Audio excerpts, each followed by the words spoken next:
সবার আগে বাংলাদেশ হলে আপনি বলছেন রাষ্ট্রপতি পদে রাজনৈতিক দল বা সংগঠনের পদে থাকতে পারবে না। বিএনপি নমিনেশন দিচ্ছেন মহাসচিবকে, জামাত ইসলাম জোটগতভাবে নমিনেশন দিচ্ছেন কর্নেরুলকে, সেও একটা পার্টির প্রধান। তাহলে এই 10 আপনারা দুই দল কেউই মানলেন না। তাহলে আমাদের কি দলীয় লোক ছাড়া নির্বাচিত করার আর কোনো লোক নাই? আইন মন্ত্রণালয় এবং স্বরাষ্ট্র মন্ত্রণালয় যাকে পছন্দ করবেন তার বাইরে রাষ্ট্রপতির দেওয়ার কোনো ক্ষমতা নাই। আপনি কি এই আইনটা পাশ করার আগে শ্যাডো ক্যাবিনেটের যে মিনিস্টার আছে স্বরাষ্ট্র এবং আইনমন্ত্রী তাদেরকে ডাকছেন? একবারও ডাকেন? হয় কি, এদের তো অনেক ফলোয়ার্স, তখন একটা অ্যাবনর্মাল সিচুয়েশন ক্রিয়েট হয় ভাই। এই ফলোয়ার্স গুলো আপনি দেখবেন সব আওয়ামী লীগের। এইটাই হচ্ছে আমরা কথা বলতে পারছি না। আচ্ছা নাজিমুদ্দিন আলম, আপনি কি নাজিমুদ্দিন আলম আপনি তো কিন্তু আমার কথা হলো আইভিরা কিভাবে জামিন পায়? লুটেরা বলবেন আপনি এটা বলেন যে আইভিরা কেমন করে সাবেরেশন চৌধুরীরা জামিন পায় কিভাবে? আমার এই গণতান্ত্রিক দেশে এই লোকগুলো জামিন পাইলে আমার রাষ্ট্র সেদিন একটা ছেলে সেদিন মার খেল আমার জুলাই সন্তান এই আয়াস কি, এবং সেখানে যারা একজন বলতেছে ইউনূস অবৈধ, আমার মাননীয় প্রধানমন্ত্রী অবৈধ, তার বিরুদ্ধে কেন আমার চিৎকার করতে হবে রাষ্ট্র সরাসরি আগে কেন ব্যবস্থা নেবে? আপনি আমার প্রশ্ন থাকে মানে আজকে তো আমার মনে হচ্ছে আমি এখানে শুধু শুধু বসেছি। শাহরিয়ার কবিরের কাছে যাই। বিএনপি কিন্তু আসলে তাদের ইচ্ছা অনুযায়ী বাস্তবায়ন করছে, বলছে তাদের নোট অফ ডিসেন্ট যেগুলোতে আছে সেগুলো ছাড়া বাস্তবায়ন করবে। সো তারা একটা সংশোধন কমিটিও গঠন করেছে, যেটা আপনারা প্রত্যাখ্যান করেছেন, বিরোধী দল জোট প্রত্যাখ্যান করেছে, কিন্তু তারা তো তাদের মতো আসলে চলছে। সো বিরোধী দল আসলে কি করতে পারছে সেই জায়গাটাতে? ধন্যবাদ আপনাকে এবং যারা দেখছেন সবাইকে, এবং আমার সংগ্রামী ছাত্রনেতা। আমি যখন খুব ছোট তখন উনি ডাকসুর প্রতিনিধি। 90 সালের সেই আন্দোলনের সময় আজকে ভাইয়ের সাথে একই জায়গায় বসছে, যেন আল্লাহ শুকরিয়া আদায় করতেছে। আসসালামু আলাইকুম রহমতুল্লাহ। প্রথম জিনিস আপনি যে প্রশ্ন করেছেন, সেই প্রশ্নে আমি দুইটা জিনিস বলবো। প্রথম একটা জিনিস হচ্ছে নোট অফ ডিসেন্ট যেটাতে নাই, সেটা তো সবাই পালন করবেন বলছেন। রাষ্ট্রপতি নির্বাচন পদ্ধতি 10, সেটা দুই দলের কেউ পালন করতেছে না, বিএনপিও না, জামাত ইসলাম না। কেন? এটা আমি পড়ে শোনাচ্ছি আপনাকে। রাষ্ট্রপতি নির্বাচনে প্রার্থী হওয়ার ক্ষেত্রে বিদ্যমান সংবিধানের অনুচ্ছেদের 48-4 বর্ণিত যোগ্যতাসমূহ এবং রাষ্ট্রপতি পদে প্রার্থী হওয়ার সময় কোনো ব্যক্তি কোনো রাষ্ট্রীয়, সরকারি বা রাজনৈতিক দল বা সংগঠনের পদে থাকতে পারবেন না। রাজনৈতিক দলের বা সংগঠনের পদে থাকতে পারবেন না। বিএনপি কাকে সংবিধান থেকে না, এই যে এখানে নোট অফ ডিসেন্ট ছাড়াই জুলাই সনদে এটাই কেন বললাম যে জামাত বিএনপি কেউ মানতেছে না। এটা দিয়ে বিরোধী দল তাহলে বলছে না কেন? আমি আপনাকে বলতেছি যে আমি কিন্তু আপনাকে একটা কি জন্য বললাম যে আমরা আসছি ওই যে কথাটা হচ্ছে ঘুণে ধরা এই সমাজ ব্যবস্থাকে পরিবর্তনের জন্য, কিন্তু এই জন আকাঙ্ক্ষা, এই গণভোট সবকিছু এখানে আমি কোন দল করি, বিএনপি কোন দলকে, তা না, সবার আগে বাংলাদেশ। এই সবার আগে বাংলাদেশ হলে আপনি বলছেন রাষ্ট্রপতি পদে রাজনৈতিক দল বা সংগঠনের পদে থাকতে পারবে না। বিএনপি নমিনেশন দিচ্ছেন মহাসচিবকে, জামাত ইসলাম জোটগতভাবে নমিনেশন দিচ্ছেন কর্নেরুলকে, সেও একটা পার্টির প্রধান। তাহলে এই 10 আপনারা দুই দল কেউই মানলেন না। আসেন আজকে কি বলছে আমাদের মাননীয় চিফ হুইপ, কি বলছে? চিফ হুইপ বলছে যে রাষ্ট্রপতি নির্বাচনে দলের বাইরে ভোট দিবে তার সংসদ সদস্যপদ চলে যাবে। এই দেখেন 11 নম্বর, কিসের 11 নম্বর? নির্বাচনী ইশতেহারের 11 নম্বরে বলছে বিএনপি তাকে ভোট দেওয়া যাবে। এই বলছে কি দেখেন, অর্থ বিল, সংবিধান সংশোধনী বিল, রাষ্ট্রীয় নিরাপত্তা প্রশ্নে জড়িত এমন সব বিষয় ব্যতীত অন্য সব বিষয়ে সংসদ সদস্যদের স্বাধীনভাবে মতামত প্রদানের সুযোগ করার লক্ষ্যে সংবিধানে 70 সংশোধন করা হবে।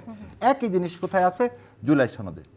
আপনি তাহলে আজকে বলতেছেন আপনি দুইটা প্রার্থী দিবেন, দুইজন কেউ কি হবে না, রাজনৈতিক হবে না।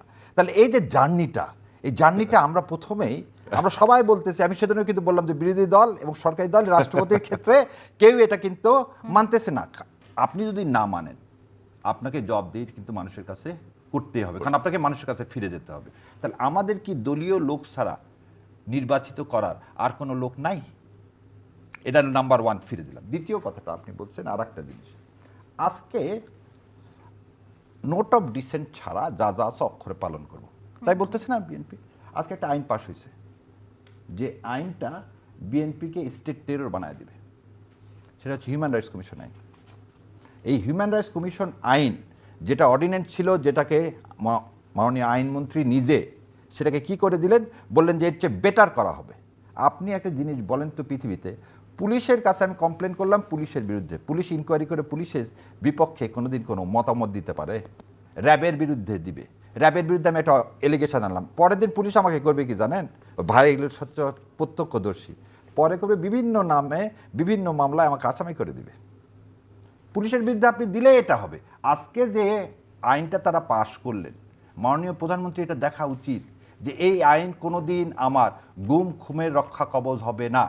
কারণ এখানে আপনি ঠুটো জগন্নাথ বানায় রাখছেন কমিশনকে, যেটা আপনার এই কি আমার যে বিপ্লবের এই ইস্তেহারের সাথে সম্পূর্ণ সাংঘর্ষিক। তাহলে আপনি একদিকে বলতেছেন পুঙ্খানুপুঙ্খ পালন করবেন, আপনার ইস্তেহারে বলতেছেন আমি এটা করব, আর কাদের সময় যে আপনি যে আইন পাশ করতেছেন, আজকে যেটা মন্ত্রী পরিষদে পাশ হলো, এটা সত্যিই ন্যাক্কারজনক। কারণ এটাতে আমি একা ফাঁসবো না, ভাইও যে লেখে গেছে, ভাইও গুম হবে, আমিও গুম, আরও ইলিয়াস আলীর মতো পরিণতি হবে।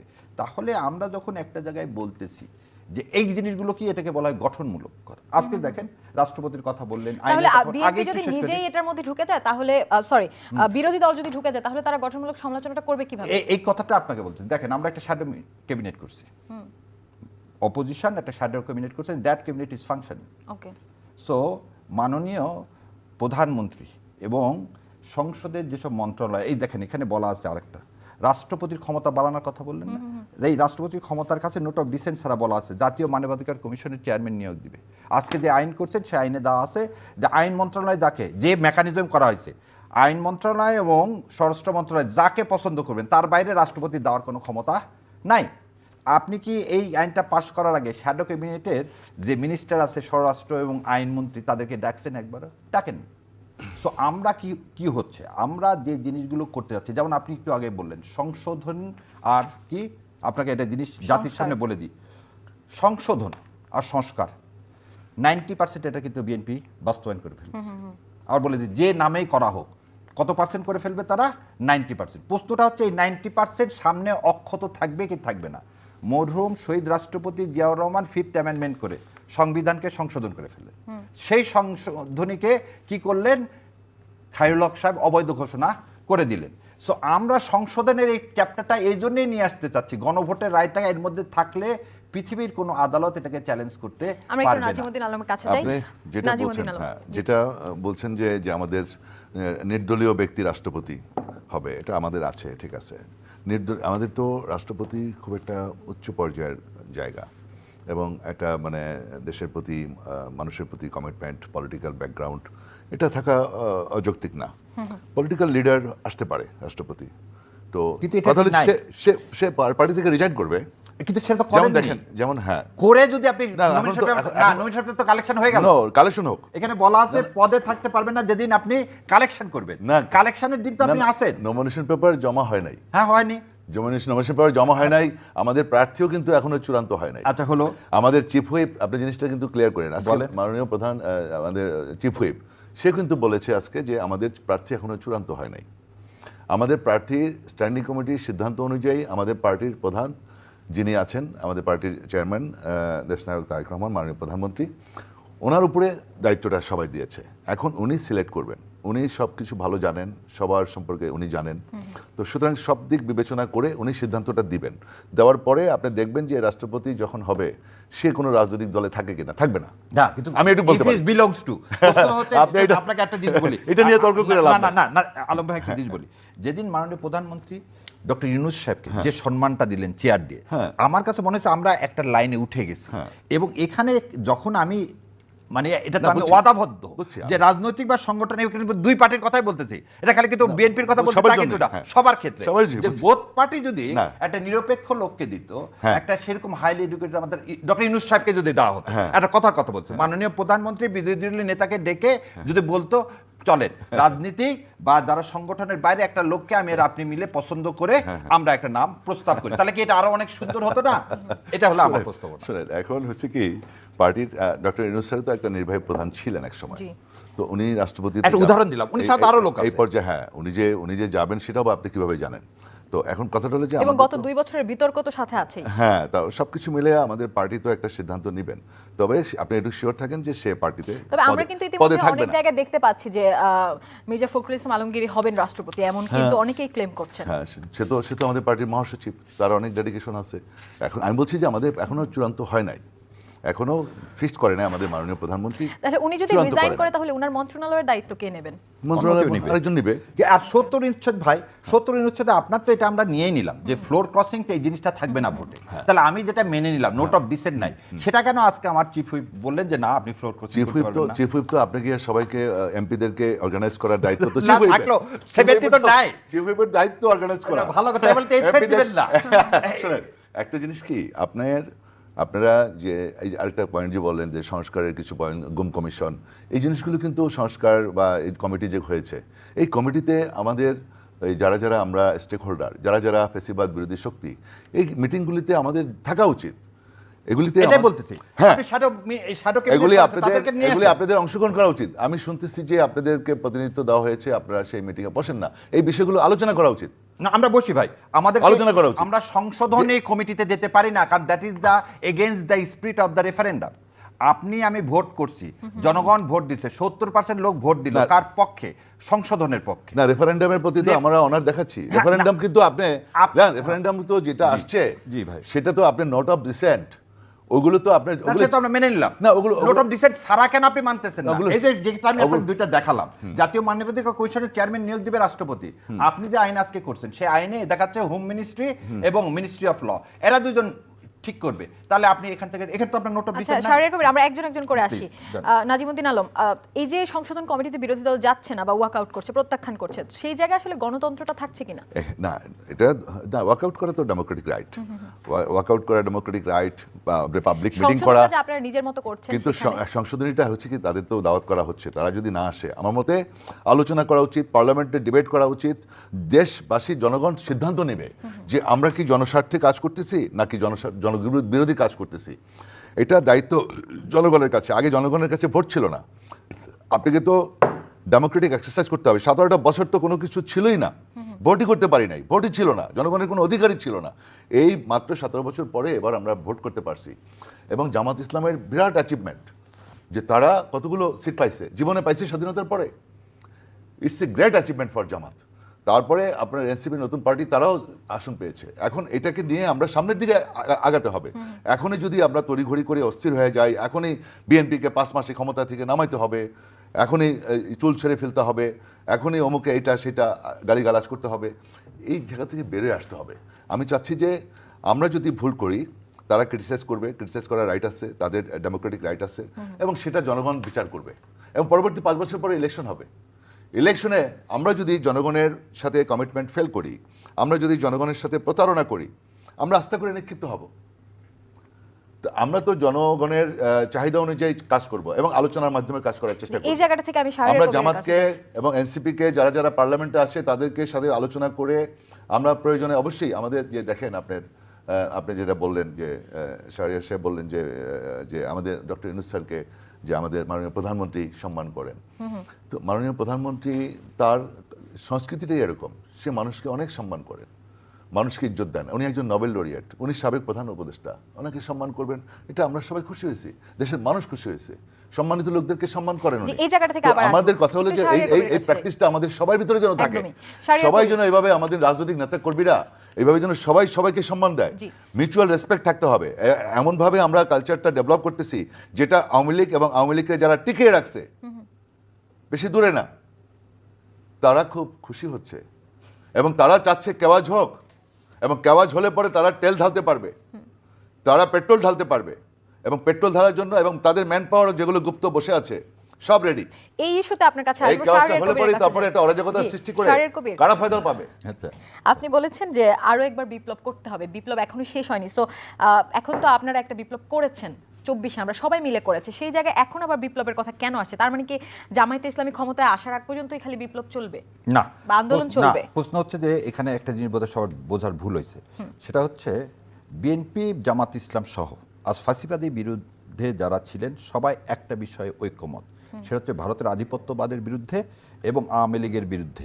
আমাদের যে বিপ্লব, সে বিপ্লব এখনো শেষ হয়নি। যদি বিপ্লব শেষ হতো, তাহলে একটা স্বাধীন দেশ, আপনি কিন্তু ওখানে সরকারকে নামানোর কথা বলে বলেছেন। বলে বলে দিই, আমি ওটাও বলবো, আপনাকে বলতেছি যে একটা স্বাধীন দেশে আমরা একটা স্বাধীন পররাষ্ট্র নীতিতে বিশ্বাসী, আমরা একটা দেশকে অনুরোধ করছি যেটা executive should not give any statement in fraud, তারা সেটা দিলেন। এবং তারপরে আর একটা জিনিস আমরা যেটা দেখতে পেলাম যে আজকে সরকারের বিরুদ্ধে কেন কথা বলছি সেটা বলে দিচ্ছি। সরকারকে আমি আবার বলছি যে opposition is the mirror for the government. Government যদি সঠিক পথে না চলে তাহলে কি হবে? তাহলে সরকারকে নেমে দেওয়াটাও বিপ্লবটা কখন দেখেন কেন বলতেছি, এইটা যতক্ষণ না হবে, আমি একটু আগে যে কথাটা বললাম যে একটা রাষ্ট্র 17 বছরে রাষ্ট্র যদি কখনো সন্ত্রাসী হয়ে ওঠে, তার চেয়ে আর বড় সন্ত্রাসী পৃথিবীতে কিছু নাই। ব্যক্তি সন্ত্রাসী আর রাষ্ট্র সন্ত্রাসীর মধ্যে আকাশ পাতাল পার্থক্য। এই 17 বছরের মধ্যে আমি যদি ধরি সেই 2007 থেকে আওয়ামী লীগকে এই সন্ত্রাসী রাষ্ট্র বানানোর জন্য ইন্ডিয়া পরিকল্পিতভাবে আওয়ামী লীগকে পেট্রোনাইজ করছে। এই 17 বছরটাকে আমি 17 দিনে ভাঙতে পারবো না। এবং যে বিপ্লবটা আমার শুরু হয়েছে 5ই August, that is still continuing. এবং এটা যদি কেন বলতেছি যে আপনি একটা জিনিস বুঝতে হবে, সরকার চাইলে অনেক কিছু করতে পারে না যতক্ষণ না জনগণ তার সাথে সেই বিষয়ের উপর থাকে। যেমন আমি বলি, মাননীয় প্রধানমন্ত্রীকে আমি ধন্যবাদ দিতে চাই, তিনি বিমস্টিকে যাওয়ার যে সিদ্ধান্ত, ইন্ডিয়াতে যাওয়ার, সেটাকে প্রত্যাখ্যান করছে।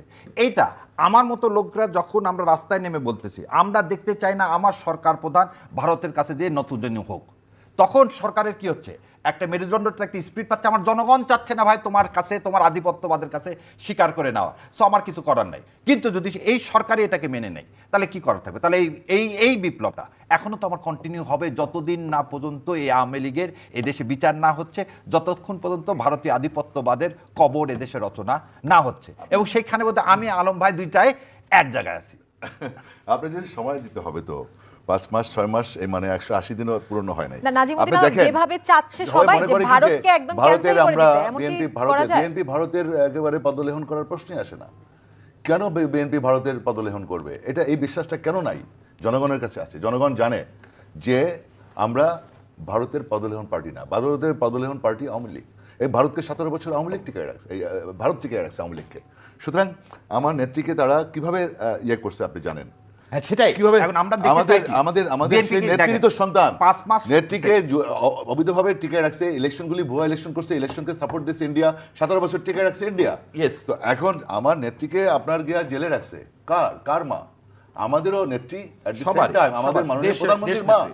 তো আপনি মনে করেন এটা আমরা কেন বিশ্বাস নাই আমাদের উপরে? আমাদের বিশ্বাস আছে, আমরা বিশ্বাস রাখতে চাই, বিশ্বাস সেটা অ্যাপারেন্ট বিশ্বাস রাখতে হবে, কিন্তু সেটা অ্যাপারেন্ট হতে হবে। যেমন শেখ হাসিনা এবং হাদির প্রশ্নে দেখেন, আপনি ধন্যবাদ দিলেন, আপনি আস্তে আস্তে পরিষ্কার হবেন। উনি কোথায় ছিল? বিদেশে ছিলেন, জি, আসতে পারেন নাই। তার মাকে, আমাদের নেত্রীকে কিভাবে রাখছে, কিভাবে, কোথায়, কি সবকিছু কার কারণে, কারা টিকায় রাখছে, কারা সাপোর্ট দিচ্ছে শেখ হাসিনাকে মাফিয়া হওয়ার জন্য কারা উৎসাহিত করছে, কারা সাহস দিচ্ছে? কে বলছে যে আপনার এমন কিছু দিয়েছি ভারতকে সারা জীবন মনে রাখবে? কে বলছে? এই কথাটাই তো আমরা চাই যে এস আলমের মতো গোষ্ঠীরা এখনো, আপনি আজকে দেখেন আপনি তেলের ভার কেমন করে আপনি বসুন্ধরাকে দিলেন, তাহলে কি আমি ধরে নিব না যে there is some sort of compromise? যারা গত ফ্যাসিস্ট সরকারকে, আপনার মাননীয় প্রধানমন্ত্রীকে দেশে নিয়ে এসে মৃত্যুর দাবি জানাইছে যারা, তাদের হাতে কি আমি জ্বালানি খাত ছেড়ে দিতে পারি? আমার কথা হলো কাজে এবং কর্মে মিল থাকতে হবে। আজকে আপনি আন্তর্জাতিক আদালতে 2টা মাত্র কোর্ট চলতেছে, আপনি সেটা 5টা করে দিতে পারতেছেন না কেন? আজকে অ্যাপিলেট ডিভিশন মাত্র 4 জন জাজ দিয়ে চলতেছে, আপনি জাজেস অ্যাপয়েন্টমেন্টটা বাতিল করে দিলেন। এগুলো কিন্তু কেন সমালোচনা করা হচ্ছে? যাতে আমরা একটা ওই ফ্যাসিজম যাতে ফিরে আসতে না পারে। সমালোচনা মানে কিন্তু ব্যক্তিগত সমালোচনা। আমি একটু আগে আপনি যখন বলছেন, আমি একদম ঘৃণা ভরে প্রত্যাখ্যান করতেছি কেউ যদি কথা বলে থাকে। শহীদ রাষ্ট্রপতি জিয়াউর রহমান বাংলাদেশের মানুষকে, আমি সবসময় বলছি, আমাদের বিজয় দিবস হওয়া উচিত হচ্ছে 7ই নভেম্বর। কারণ এদেশে যদি কোনোদিন বিজয় রচনা হয়ে থাকে সেটা হচ্ছে শহীদ রাষ্ট্রপতি জিয়াউর রহমানের হাত দিয়ে। কারণ তার আগে আপনি একটা করদ রাষ্ট্র ছিলেন। 16ই ডিসেম্বর ছিল আমার পরাজয়ের শুরু। এই কথাগুলো কেন বলছি? একটা জিনিস দেখেন, শহীদ রাষ্ট্রপতি জিয়াউর রহমান অনেকে ভুলে গেছে। শহীদ রাষ্ট্রপতি জিয়াউর রহমান সেদিন বার্মাকে কি বলছিল? তুমি রোহিঙ্গাকে পাঠাবো আমার এখানে, আমি রোহিঙ্গাকে ট্রেন করে তোমার ওখানে পাঠিয়ে দেবো। এই জিনিসটা ছিল না বলে তো আজকে আমার দেশে কি অবস্থা হচ্ছে। আপনাকে তো এই দায়িত্বটা নিতে হবে। You should control. যারা এই জিনিসটা করতেছে, আপনার গিয়ে জিয়াউর রহমান সম্পর্কে, আমাদের তারেক সম্পর্কে, মাননীয় প্রধানমন্ত্রী, এদের সম্পর্কে যে উল্টাপাল্টা কথাবার্তা বলে, এতে হয় কি, এদের তো অনেক ফলোয়ার্স, তখন একটা অ্যাবনর্মাল সিচুয়েশন ক্রিয়েট হয় ভাই। এই ফলোয়ার্স গুলো আপনি দেখবেন সব আওয়ামী লীগের।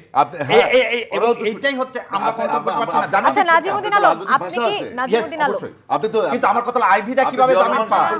আপনি এটা বলেন যে আইভিরা কেমন করে, সাবেরেশন চৌধুরীরা জামিন পায় কিভাবে? আমার এই গণতান্ত্রিক দেশে এই লোকগুলো জামিন পাইলে আমার রাষ্ট্র, সেদিন একটা ছেলে সেদিন মার খেলো, আমার জুলাই সন্তান এই আয়াস কি, এবং সেখানে যারা একজন বলতেছে ইউনূস অবৈধ, আমার মাননীয় প্রধানমন্ত্রী অবৈধ, তার বিরুদ্ধে কেন আমার চিৎকার করতে হবে রাষ্ট্রে?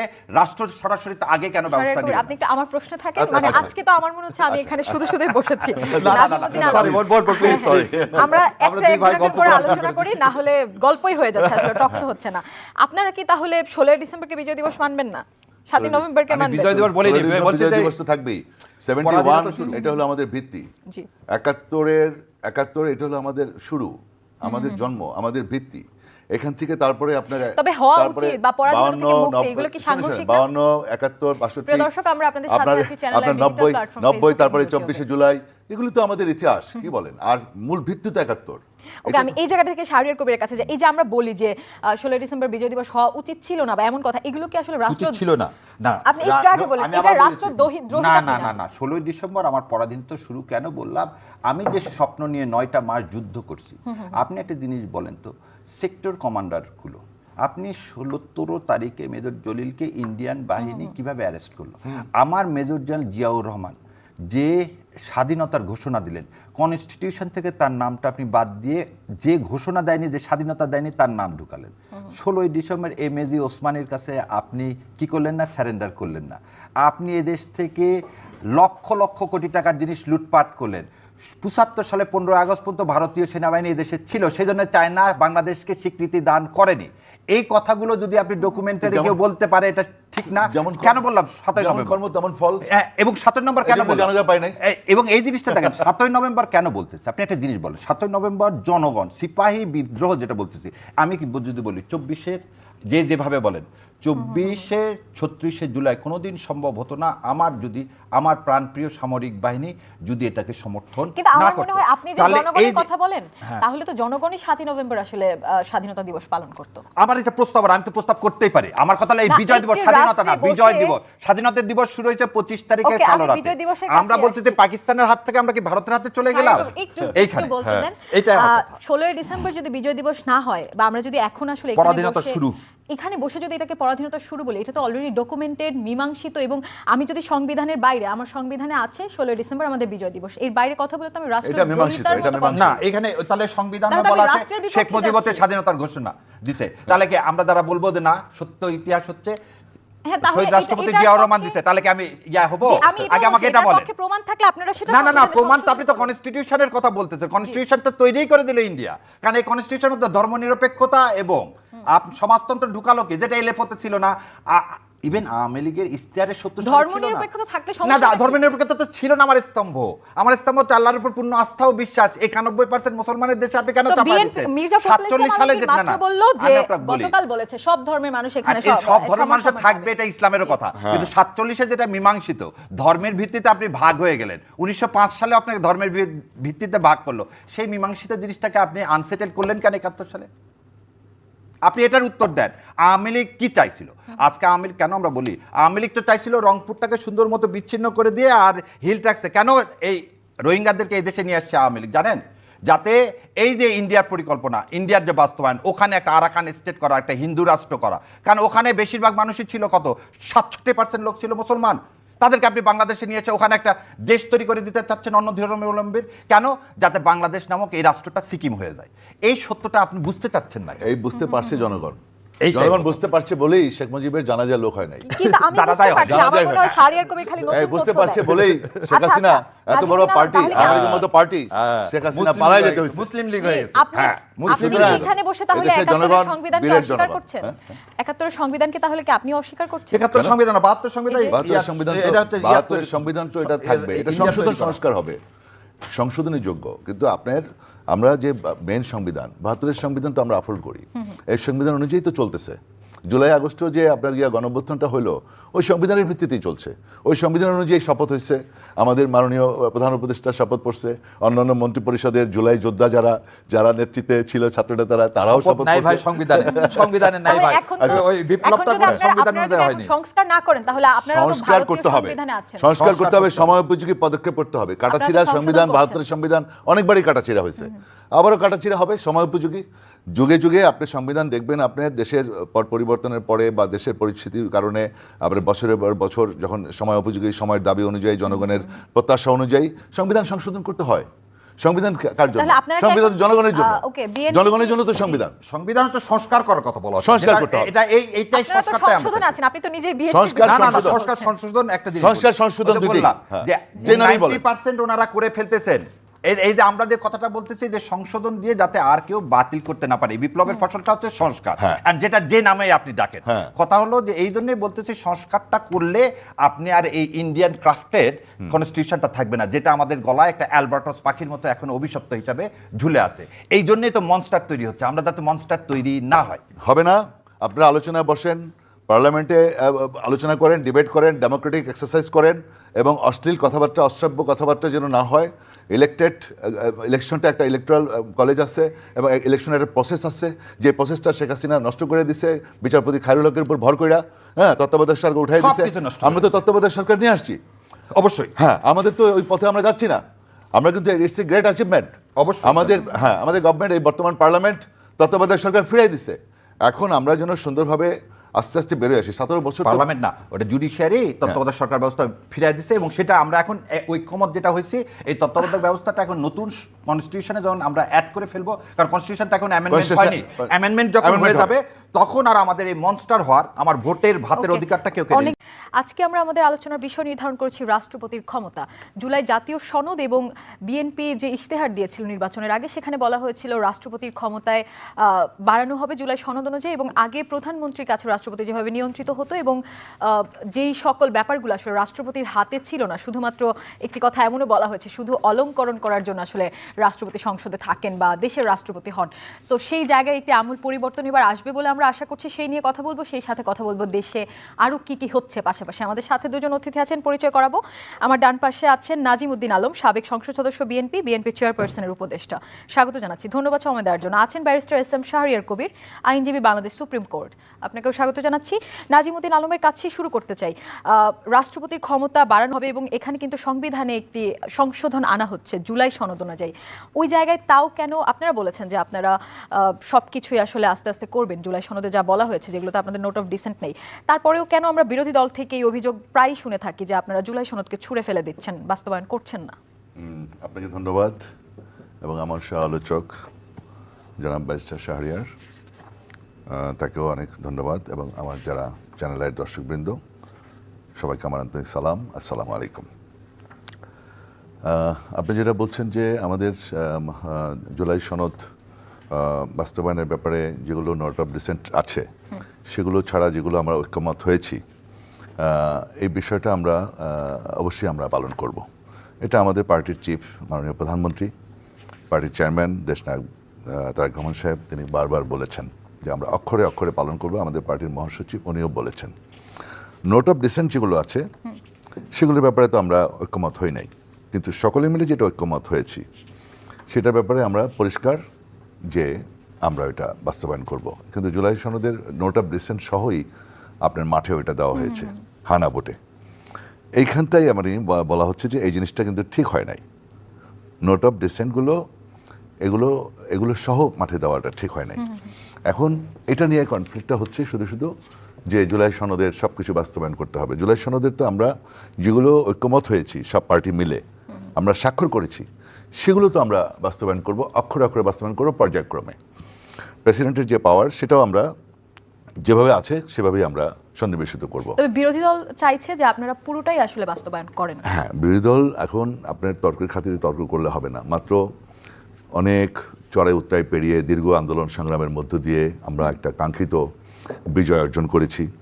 আমরা গণতন্ত্রের জন্য লড়াই করেছি, আমরা আইনের শাসনের জন্য লড়াই করেছি। আপনি জানেন যে একটা ফ্যাসিস্ট মাফিয়া সরকার দীর্ঘ 17টি বছর কিভাবে আমাদের উপরে নির্যাতন চালিয়েছে। তো এখন আপনাকে এটা আমাদের একটা বিরাট সফলতা, দেশের জনগণের বিজয়।